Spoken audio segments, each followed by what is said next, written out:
Hey, Team DSF. Sorry about that. My connection is bad because I'm driving in a vehicle right now. So this will be part 2 of the training, and this one is going to focus on how to present on a conference call. So in the last training that I just did, I focused on how to be a host on a call, which is the easier part.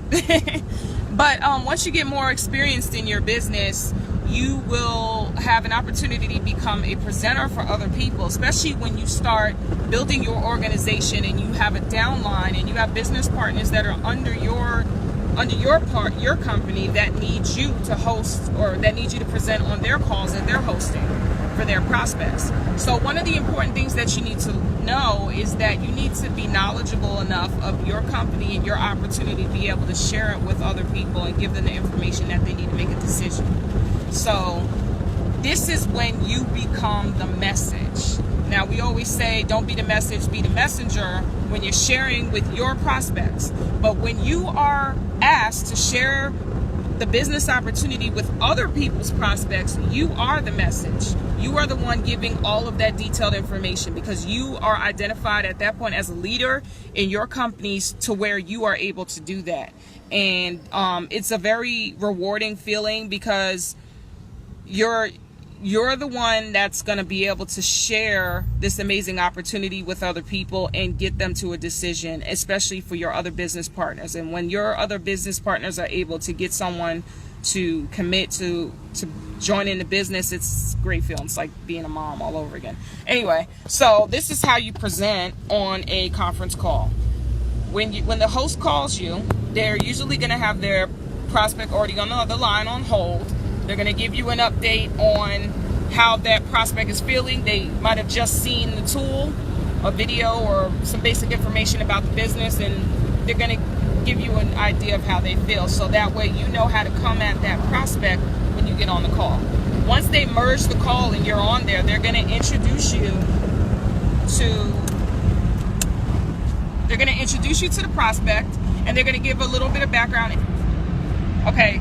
I have a really weak connection, so I apologize if this thing pauses. Just bear with me. It'll unpause whenever my connection is stronger. So anyway, they're going to give some background information on you, and they're going to edify you to their prospect. So it's very important that when you are asked to do a conference call for one of your prospects, that they know the information about you to say. So it would be nice if you can give them like a quick bio of you. And I'm not talking about like anything more than a paragraph. That basically gets like bullets. You know, this is the background, this is your background, this is what you do for a living, you know, this is something unique that the prospect might know. Like if you're a single mother or something and they're a single mother, they might want to know that, because it, you know, establishes a connection between you two. Or you're a leader in the company, you know, you've been doing this business for XYZ years, whatever bullets that they can say about you to edify you, to make their prospect want to talk to you. That's the information you should provide to the host. So after they're done edifying you to their prospect, then they're going to tell you about their prospect and do the same thing. They're going to give you some background information about their prospect on the call and say a lot of positive things about them to show them that this is how highly they think of them, and to give you some information on them. What the prospect doesn't know is that you already know this information, because the host has already told you that in advance, but they're just doing it in front of the prospect to show them that they respect them, and to, you know, give a brief introduction. So after they've gotten introductions out the way, they're going to go ahead and mute the line and let you speak. This is where you go into the information about your business. Now, what you want to focus on when you're presenting the business opportunity with them is, first of all, you want to get more information about the prospect. So you're going to ask them, you know, tell me a little bit more about you. They said that you are this, and this, or whatever it is that they said. I would like to know more about you. That gets the prospect talking about themselves, and it usually gets them more comfortable on the call. Let them talk about themselves. As they're talking about themselves, take notes, key notes on what they're saying, because some of the things that they are saying might trigger a certain response that you want to give. Like if they're telling you about, you know, their struggle with finances, then now you know you can focus on the financial freedom aspect of the business, because that might be something that's important to them. Or if they're talking about health issues and you're a health and wellness company like I am, you know, you might want to focus on that for a little bit, you know. But make sure that you tailor your presentation and the facts of your business to their situation based on what they're telling you about themselves. So make sure you are actively listening when they're telling you about themselves and taking notes.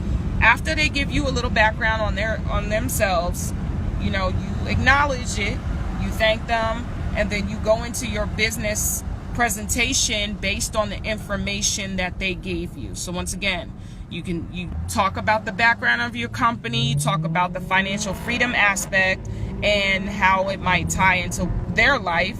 You talk about the products a little bit, but don't go into too much detail on the products, because in our company, you know, and usually in every other company, they have videos for that, and you let them know that. But if they ask about a specific product, you can go into detail about that because they asked about it, and then you can tell them about it.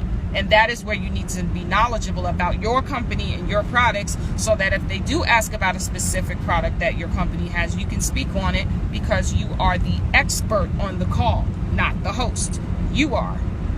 So then, once you answer their questions on what it is that they have, and you're presenting the information about your business, the presentation is long. So you want to make sure that you break up the presentation and you ask them periodically, hey, do you have any questions? Do you understand what I'm saying? Would you like me to elaborate on something that I just said? Let them know, and don't let it just be you drilling down on everything about your company.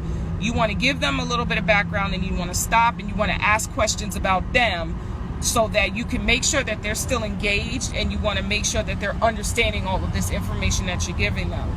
So for instance, if you're talking about financial freedom at the moment and you're talking about your compensation plan, after you go a little bit into that, ask them a question about it. Ask them a question like, hey, what would you do if you had financial freedom? That gets them talking again, gives you a rest, and then it gets them to basically participate in the call.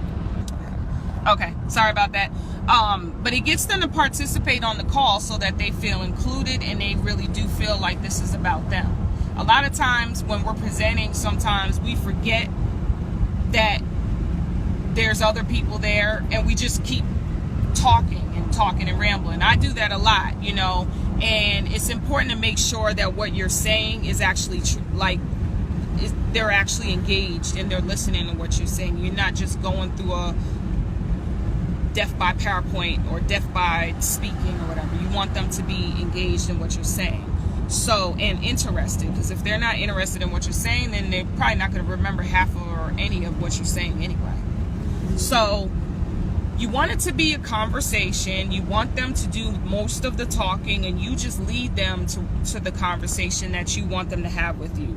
You start talking about the facts, and then you ask them a question, they answer, they start talking about themselves, and then they start feeling like they can actually do this for themselves. Then when you get done with basically telling them the facts about the business, you ask them, you know, on a scale of 1 to 10, how do you feel right now? You know, and whatever number they give you, you ask them why they're not a lower number. The reason why you ask them why they're not a lower number is because it forces them to say something positive about your business opportunity. Like if they say they're a 5, you say, that's great. Why are you not a 4? And then they say, well, because I think that the financial freedom part is good and the compensation plan sounds good. That's why I'm a 5 and not a 4, whatever. Then you say, okay, what information do you need to get you to a decision? Do you need more information on the products, more information on the compensation plan, the company itself, yada, yada, yada. They tell you what they need, and that's when you get the host back on the line and you tell them, hey, you know, make sure that you send them XYZ information, and would you be interested in attending an in-person meeting so you can experience the culture and you can see it for yourself in person, blah, blah, blah. And like I said in the other live stream on how to be a host, the host should have already looked up the next meetings that are coming up in the next 3 days in your prospect's local area. So they have that information available, and they can say it right there on the phone. After that, you let them know, you know, that you appreciate their time, you appreciate them giving you the opportunity to share this information with them, and if they have any questions, they can get with the person, you know, get with the host, or, you know, feel free to contact me as well. Let them know they can contact you as well, and the host can give them your contact information. That way the prospect knows that you're open to talking to them again, and you're friendly and you're willing to help them, and that usually is a good thing for them to hear, because they know it's not just a one-time thing. You know, you're okay. So my connection keeps going in and out, but basically that is the gist of how to present on a three-way phone call. And like I said, please go into the event that I created for tonight's training so that you can look at the documentation that I have in there that goes into more detail on how to host a call and how to present on a call. And if you have any questions, feel free to write it in the comments here or contact me, and I'll give you some more information on how to present or how to host. So I apologize for the bad connection. I'm in a moving vehicle and I'm on my iPad, so you know how that goes. So I appreciate you getting on this training, and